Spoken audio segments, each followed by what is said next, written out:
बहुत बुरी तरीके से हारेंगी, ये बहुत ही जबरदस्त तरीके से, बहुत ही कॉन्फिडेंस तरीके से कहते हुए नजर आए हैं। संजय सरकार, राष्ट्रीय प्रवक्ता, इस वक्त हमारे साथ जुड़ गए हैं टीएमसी के।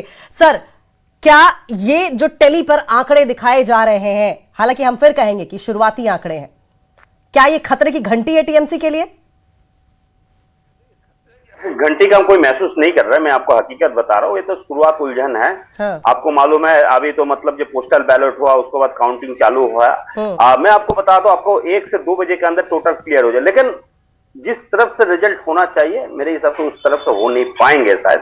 लेकिन सत्ता में 110% तृणमूल रिटर्न आ रहा है। मैं आपको अब दोबारा मैं आपको बता रहा हूँ। लेकिन संजय सर, एक बहुत इंपॉर्टेंट पॉइंट आपने कहा कि जिस तरह की जीत होनी चाहिए थी उस तरह की जीत संभवतः ना हो पाए, लेकिन सत्ता में आप वापसी करेंगे, बहुत अच्छी बात है। आप तीसरी बार हैट्रिक लगाएं, सत्ता में वापसी करें, लेकिन ये जो आपने कहा कि जितनी जीत उम्मीद थी उतनी नहीं हो पाएगी, इसके पीछे सर कारण आपको क्या क्या समझ आते हैं? देखिए, इसको तो अभी मतलब जो पोस्टमार्टम इतना जल्दी नहीं हो पाएंगे, पोस्टमार्टम करने के लिए थोड़ा समय लगेंगे। लेकिन कहीं ना कहीं मैं आपको बताना चाहता हूं, कुछ कार्यकर्ता के भी नाराजी है। 74 सीट पे भी चेंज हुआ, वहां पर भी कुछ नाराजी है। इस तरफ से कुछ नाराजी तो है, ये बात तो हम आपको मतलब ये नहीं कर सकते, नाराजी नहीं है। लेकिन जो उलझन आना चाहिए था 2024 के लोकसभा के हिसाब से, वो उलझन आ नहीं पाएंगे सर। लेकिन जो भी होगा, हमको सत्ता तो आ रहा है, लेकिन हम अभी उम्मीद जो किया था उससे उस उम्मीद में नहीं आ पा रहे हैं। सत्ता बिल्कुल टीएमसी आएंगे, इसमें कोई दो राय नहीं। संजय जी, बहुत ही तारीफ करनी होगी आपकी कि आप कम से कम इस बात को मान तो रहे हैं कि जिस तरीके से हमें जीत की उम्मीद थी वो जीत नहीं है, और कार्यकर्ताओं में नाराजगी है। आप खुलकर मान रहे हैं, आपकी ईमानदारी की तारीफ करनी पड़ेगी सर। लेकिन ये जो नाराजगी है, ये किन किन पॉइंट्स को लेकर रही होगी, और क्या इसका असर चुनाव में देखने को मिला है? देखिए, मेरे कहीं ना कहीं लगता है कहीं सपोर्टेज हुआ है, ये मेरे को कहीं ना कहीं लग रहा है। तो इस तरफ से सपोर्टेज होना नहीं चाहिए था। सबसे बड़ा बात क्या, देखिए 294 सीट है।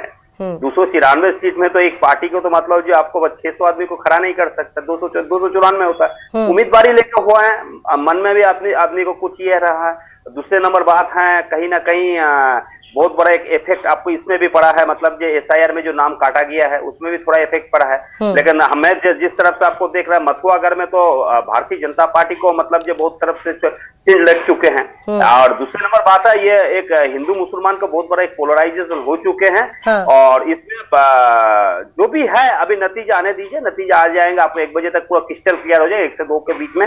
लेकिन काउंटिंग बहुत स्लो चल रहा है। लेकिन संजय सर, जैसे आप कह रहे हैं ना कि 1-2 बजे तक नतीजे क्लियर हो जाएंगे, वैसे ही शुभेंदु अधिकारी अभी थोड़ी देर पहले न्यूज 18 पर बातचीत कर रहे थे, न्यूज 18 से, तो सर उन्होंने भी यही कहा है कि 9वां-10वां राउंड आने दीजिए, पिक्चर क्लियर हो जाएगी। ममता बनर्जी कहां पीछे छूट गई किसी को पता भी नहीं चलेगा। नहीं, देखिए 9-10 राउंड में कुछ नहीं होगा।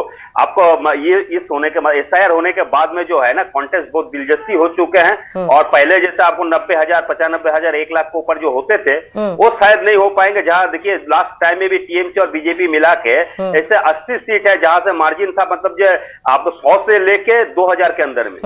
संजय सर, आप बने रहिए हमारे साथ। सर, मुझे बस कुछ सेकंड्स का समय दीजिए, एक बहुत बड़ी ब्रेकिंग न्यूज आ रही है, बताते हैं, उसके बाद वापस आपके पास लौटेंगे। रुझानों पर कांग्रेस नेता पवन खेड़ा की ओर से बयान सामने आया है कि अभी रुझान है, नतीजों का इंतजार करना चाहिए, ये पवन खेड़ा की ओर से कहा गया है। संघर्ष के दिन थे, संघर्ष जारी है, पवन खेड़ा ये कहते हुए नजर आ रहे हैं। रुझानों पर कांग्रेस नेता पवन खेड़ा की ओर से बयान आया कि अभी रुझान है, नतीजों का इंतजार करें, संघर्ष के दिन थे, संघर्ष जारी है, पवन खेड़ा ये कह रहे हैं। संजय सर, कांग्रेस के बड़े नेता हैं, कद्दावर नेता है पवन खेड़ा, अभी हाल ही में उन्होंने, चलिए पहले बाइट सुना देते हैं, उसके बाद संजय जी के पास रिएक्शन लेने के लिए जाएंगे।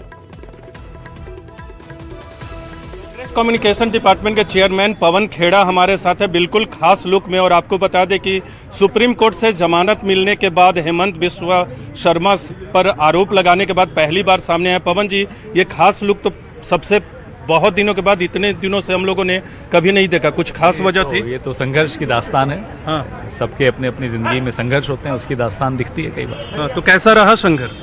चल रहा है, खत्म थोड़ी हुआ है। 2 वजहों से न्यूज 18 इंडिया की तरफ से आपको बधाई देना चाहेंगे। एक तो कि केरल में आपकी पार्टी जीत रही है, और दूसरा सुप्रीम कोर्ट से आपको जमानत मिली। स्वीकार करते हैं बधाई? जमानत के तो जरूर स्वीकार करता हूँ, कल इस पे चर्चा भी हुई। रही बात रुझानों की, तो अभी ये बहुत शुरुआती रुझान है, 12-1 बजे फिर आपसे चर्चा करेंगे, लगातार चर्चा करेंगे तब। लेकिन केरल में आप लोग क्लियर आगे हैं, अब उसमें बदलाव होता हुआ नहीं दिख रहा है, तो आप लोग को उम्मीद तो है ना कि वहां उम्मीद जीतेंगे? तो और भी जगह हैं, लेकिन अभी खुशी और गम का इजहार करना उचित नहीं है, क्योंकि इट इज टू अर्ली। बाकी राज्यों में विपक्ष जो है जिस तरह की उम्मीदें लगाए बैठा था, असम की बात करें या बंगाल की बात करें, इवन तमिलनाडु और पुदुचेरी की बात करें, तो वहां से उस तरह के नतीजे नहीं दिख रहे, रुझान नहीं दिख। रुझान है, नतीजे आने तो दीजिए, अभी तो शुरुआत है। एक सवाल और करूंगा, हेमंत बिश्व शर्मा को लेकर जिस मामले में आपको जमानत मिली, क्या उस नहीं, क्या उन आरोपों पे आप अभी कायम हैं? अभी रुकिए, अभी तो नतीजों पे बात करिए। आज की न्यूज साइकिल तो नतीजों की है, तो अभी इंतजार करें। बिल्कुल इंतजार कीजिए। तो बिल्कुल पवन खेड़ा हमारे साथ थे। साफ